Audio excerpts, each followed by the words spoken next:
The other big revelation this week was from the Bullets' high-caliber import, Chris Monk. When he's not lifting weights, he's collecting Mustangs. Cars, that is. I didn't get my first Mustang till I was in college, and then from there it just took off. And since then, I've bought 4 of them. The Perth Wildcats have been collecting wins, 15-1 before the season began, including the Preseason Championship and a 3-zip run this week against Athletes in Action. If this team stays healthy, then there's no question that we can achieve anything we want to do. We can win the competition. The Wildcats haven't lost a season opener in 6 years. By contrast, the Kings have tested the loyalty of their fans by going 3-14 in the preseason. They're still the pride of Sydney, but the media has gone a little cold on their title chances. But I really don't read much of the press, and I don't listen to you guys on TV too often. You know, I've never seen a journalist been out there and scored a basket yet, so I really don't think they know a whole lot what they're talking about. Mark Dalton will miss tonight's game against the Magic. Keogh is in doubt. Centrebet has let this side ease to 10-1 to win the title. Well, not this lot, even though Willie Simmons is hurt, and this man, Mark Davis, has been told he may never fully recover from that dislocated shoulder suffered during last year's playoffs. I probably have little spasms that probably just going to bother me, but I don't think they're problems that's going to stop me from playing up to my ability. MD was honoured this week with life membership, an award unique to the NBL, but retirement, out of the question. The news keeps getting bad in the capital. Lachlan Armfield joins the stream of talent winding off court. Eric White, the first-choice import, sacked. Simon Cottrell, handy veteran, retired. Matt Wachowski, vital swingman, injured. Now the young shooting guard is shot. Now that's news. Well, the season has just begun, of course, but already we've dug up some daring deeds at the Preseason Championship playoffs. Stand by for the plays of the week. And here we go with Shooting Stars. Welcome to the Mitsubishi Challenge, Chris Gent. Who better to join the Stars than a former Rocket? Gent for 3, makes it. License. Oh. He's been given the license, came off a little pick, went bang straight up, no dribble. And the other Jordan, our Jordan, making a comeback of his own. Well, a comeback to the 95 season anyway. Jordan hits a 3, and a big one too for the Magic. Now for the perfect plays. And they call him Slammin' Sam, but how about Slippery Sam? Oh, nice pass, Sam McKinnon into Ronaldson.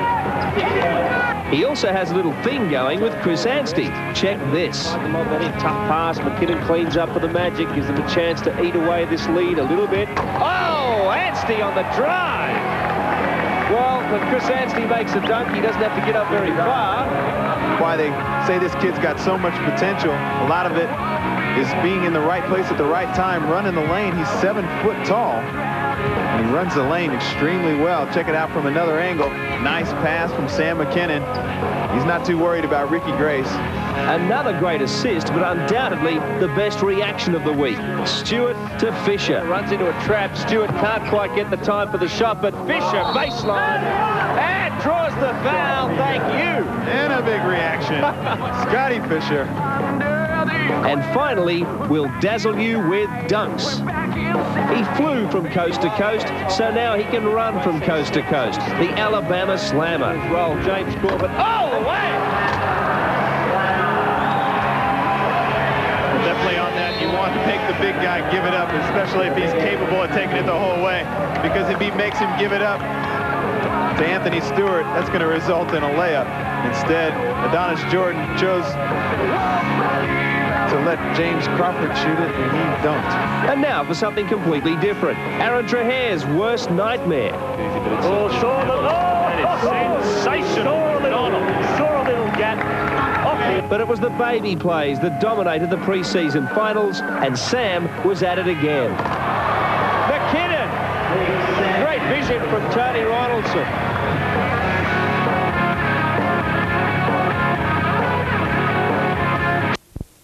Off at Flinders Park as the Melbourne Tigers take on the Illawarra Hawks.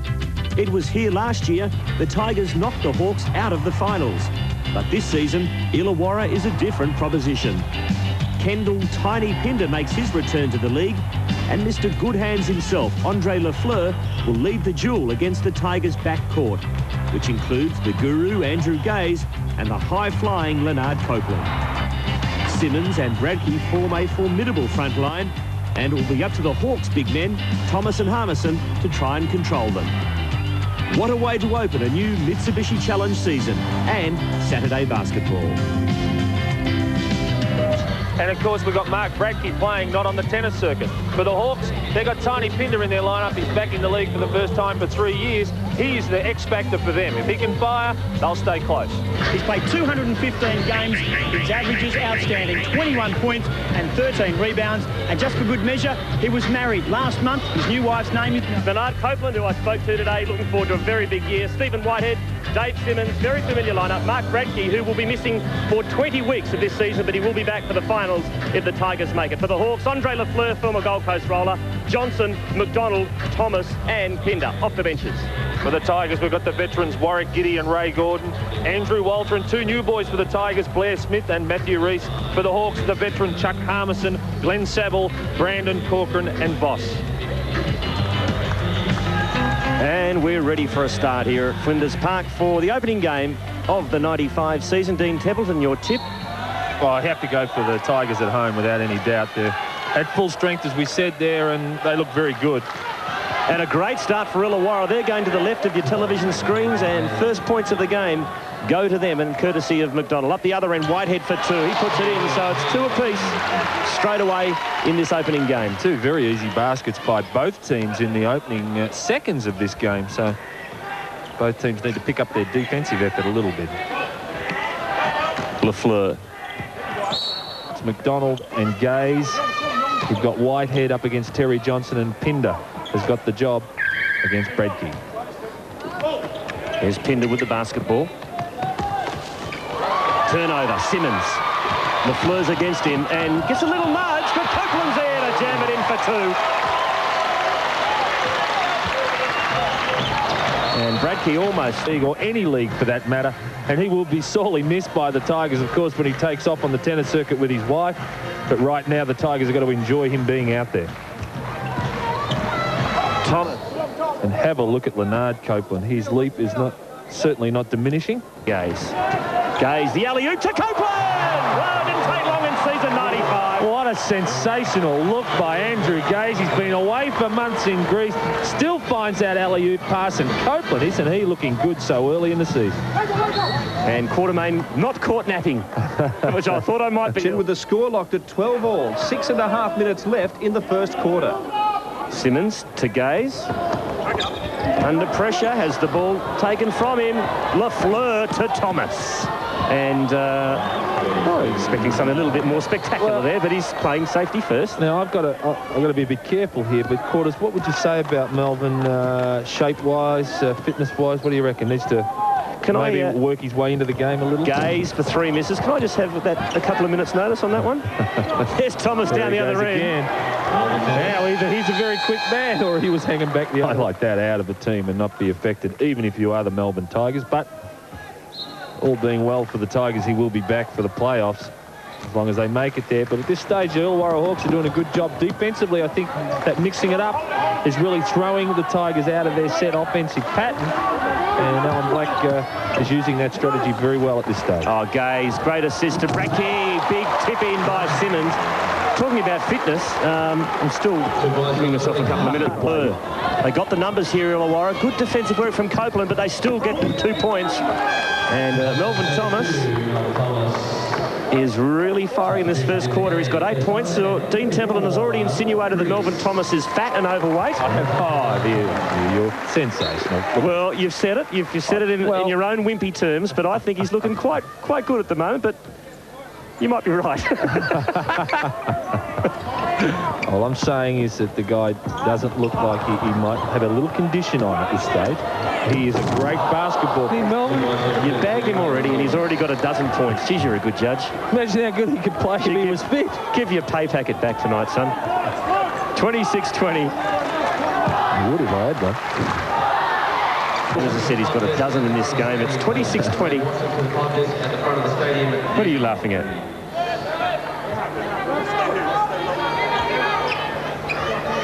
And Blair Smith in for some time for Melbourne. Gaze To Smith underneath. Misses. Rebound McDonald. That's one that Andrew would normally have taken, and he really should have shot that ball in. Harmison this time on the baseline, double team. Looking inside. Lafleur comes up with it and gets the roll for 2. 6 points to Lafleur. So Illawarra looking very good. They've taken all the emotion. Simmons misses an easy one underneath. And Thomas gets yet another rebound. So last chance in this quarter will go to the Illawarra Hawks. They'll work down the clock. Haven't got much time. Here's the clock on your screen. Lafleur runs into a wall of defenders. Harmison, yes. And that will be quarter time. Port on full alert. We have a positive ID. ETA is confirmed. Act now. We repeat, act now. See the Carlton Newcastle Falcons take flight against the Melbourne Tigers in Game 1.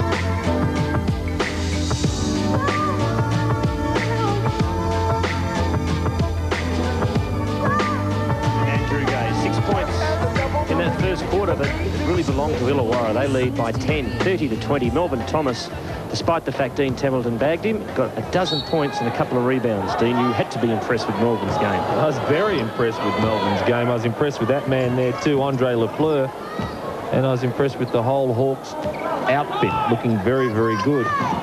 But we have seen the Tigers start slowly many times. So these games go for a long time. But a good start to the Illawarra Hawks. Simmons the rebound.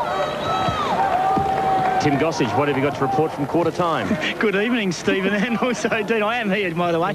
Lindsay Gaze, well, he was concerned that most of the Hawks buckets have come from a metre away. He said they haven't made too many shots from the outside, and also Alan Black said the key to containing the Tigers is to slow them down. And 2 pieces of useless trivia that I found out. Have a look at Blair Smith. He does look very much like Glenn McGrath, the Australian Test cricketer, and also this is the first time I've seen a cheer squad. The Tigers has got one blonde girl in.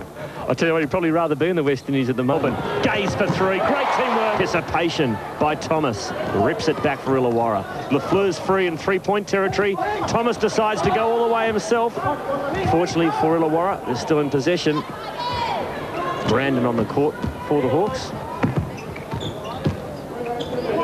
That's Mark Brandon. Now Lafleur. You just see that little stutter step then by Andre Lafleur, causing Matthew Rees to reach in and cause that foul. Good play. Looking at the ins and outs for season 95, Dean, amazing Illawarra. 6 new players. Lafleur, Pinder, Johnson, Yerbury, Saville, Brettel. Out go Butch Hayes, Adams, Flynn, Steele, Guy Brandon. That's an amazing turnover. It must be very hard to have some spectacular give from Gaze. And Copeland finished off the good way.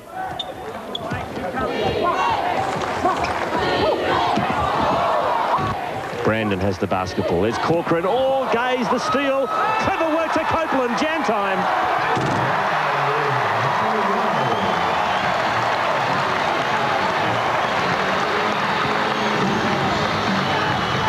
Great play by Gaze. Copeland finished it off. 5-point ball game, 40-35. A really key stage in the game here for the Hawks. They've got to knuckle down. They need a couple of big baskets here. It's got to be steady. That's not what they needed. They didn't need a turnover there. They've got to get some good shots at the basket.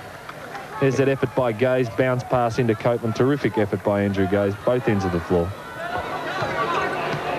And Copeland has 10 points. Back live, Giddy to Whitehead. Short arms it, almost won it back. Eventually comes up Steve Voss to Giddy. Gaze cleverly taps it out, but comes eventually into the hands of Pinder. Gaze steals it out of Pinder. Gaze for 3. No, foot on the line for 2. Misses. Would have been a sensational bucket. Now Lafleur. They got the numbers, Illawarra. Lafleur, Pinder. Well, they got caught down the other end tiny, but fortunately it didn't. To Corcoran. 44-35. Hawks by 9. So they're managing to hold on to this handy lead. They led by 10 at quarter time. Bradkey. Good work by Giddy. Gives it back to Bradkey. Now Copeland thought about the 3. Now they'll set something up properly. As Bradkey misses a dunk by the Tigers at this stage is very poor. And Gaze misses another one, and Lindsay Gaze throws his head back in despair on the sidelines. Now Lafleur, here's a big chance here for Illawarra.